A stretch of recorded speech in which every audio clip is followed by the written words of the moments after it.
Hello everyone, welcome back to my channel. I hope you all are doing well.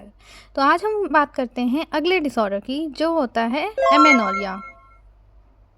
इसका मतलब होता है absence of menses in a women of reproductive age. मतलब कि जब एक गर्ल की एज रिप्रोडक्टिव एज आती है, तब अगर उसके मेंसेस नहीं आ रहे हैं तब उसे एमेनोरिया कहते हैं। मतलब कि 13 to 14 नॉर्मल एज होती है प्यूबर्टी की।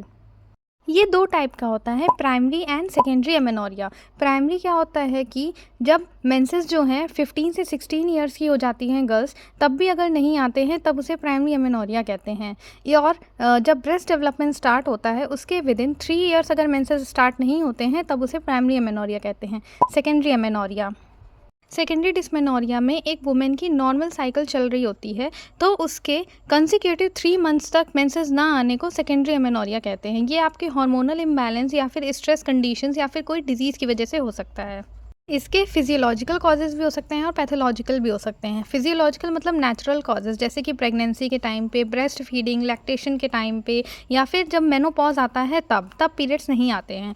पैथोलॉजिकल चेंजेस में पॉलीएंड्रोनिक मेटाबॉलिक ओवेरियन सिंड्रोम हो सकता है, आपको थायराइड की कोई बीमारी हो सकती है, हाइपर प्रोलैक्टिनेमिया मतलब जब प्रोलैक्टिन लेवल बढ़ जाते हैं तब हो सकता है, एक्सेसिव स्ट्रेस से, एक्सरसाइज से हो सकता है, या फिर कोई और कंजेनाइटल एबनॉर्मलिटी हो सकती है रिप्रोडक्टिव ट्रैक्ट की, जैसे कि यूट्रस या फिर ओवरी में कोई एबनॉर्मलिटी। जब प्रोलैक्टिन लेवल बढ़ता है तो एफएसएच और एलएच कम हो जाता है, जिसकी वजह से ओव्यूलेशन नहीं होता है और पीरियड्स नहीं आते हैं। सिम्टम्स की बात करें तो इसका जो पहला सिम्टम यही होता है कि आप ब्लीडिंग नहीं होती है, एब्सेंस ऑफ ब्लीडिंग।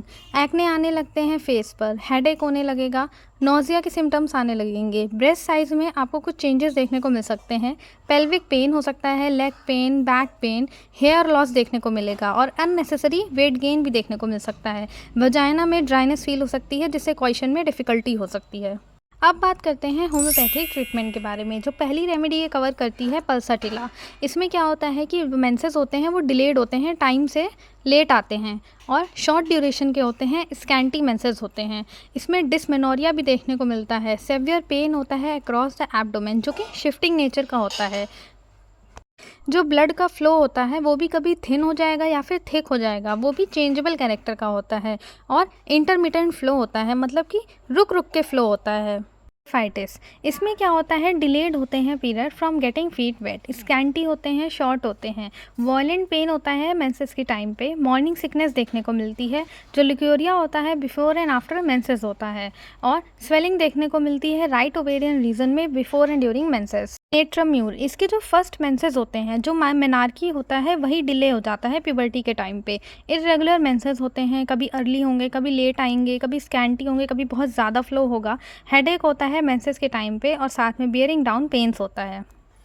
लेग्स में पेन हो सकता है या फिर बैक में पेन हो सकता है। अब बात करते हैं सीपिया की। इसमें सारी मेंस्ट्रुअल ट्रबल ये रेमेडी कवर करती है, जैसे कि early menses, profuse menses, scanty and irregular menses. इसमें भी बियरिंग डाउन सेंसेशन होती है, जिसकी वजह से अपने लिम्स को टाइटली क्रॉस करके रखती है। इसका जो पेन होता है वो ट्रांसफ़र होता है फ्रॉम बैक टू फ्रंट। अब बात करते हैं सेमीफ्यूगा के बारे में। इसमें जो डिलेड मेंसेस होते हैं वो किसी मेंटल इमोशन, डिप्रेशन या फिर स्ट्रेस के कारण होते हैं, इरेगुलर हो जाते हैं, डिले हो जाते हैं, प्रोफ्यूज होंगे, स्कैंटी होंगे या फिर सप्रेस्ड होंगे। इसका जो एग्रेवेशन होता है वो पेन से होता है, greater the flow greater the pain. I hope आपको ये वीडियो पसंद आई होगी, so do like, share and subscribe. Thanks for watching.